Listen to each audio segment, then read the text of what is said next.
Israel ने 2023 में Gaza पर हमले शुरू किए और इस हमले में अब तक हजारों लोगों की मौत हो चुकी है। इस युद्ध की वजह से अब लंबे परिणाम भी देखने को मिल रहे हैं। गाजा में कई इलाकों में अब हालात भुखमरी जैसे हो गए हैं। लोग भुखमरी के संकट का शिकार हो रहे हैं।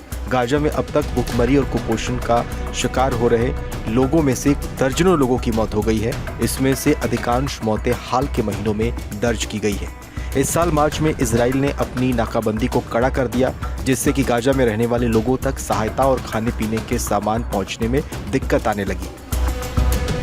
इजराइल की नाकाबंदी की वजह से गाजा में पहुंचने वाले खाद्य और चिकित्सा आपूर्ति पूरी तरह से रुक गई है। इजराइल की नाकाबंदी की वजह से आपातकालीन सहायता से भरे ट्रकों को भी क्रॉसिंग पर रोक दिया गया है, जो तत्काल आवश्यकता के बावजूद भी अंदर प्रवेश नहीं कर पा रहे हैं।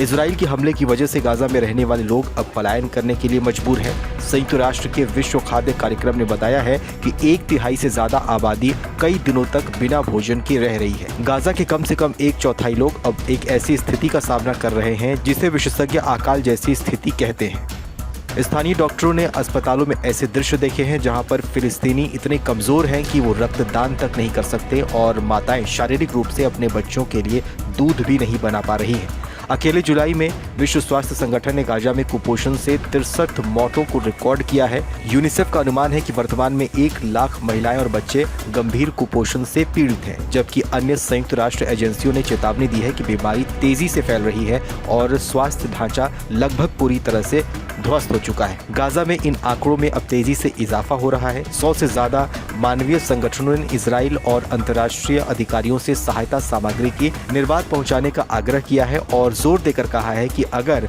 जरूरतमंदों तक सहायता पहुंच जाए तो इस पैमाने पर भुखमरी को रोका या फिर टाला जा सकता है। इसके साथ ही गाजा गंभीर भुखमरी के संकट का सामना कर रहा है, जिसके परिणाम स्वरूप बच्चे अपनी जान गंवा रहे हैं।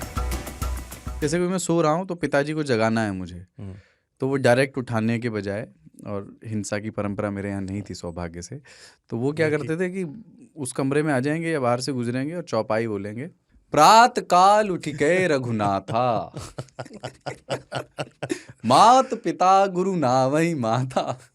कभी कभी मैं गुस्से में उठ करके अरे पापा चरण स्पर्श किया और सो गया। मैंने कहा अब मत उठाना।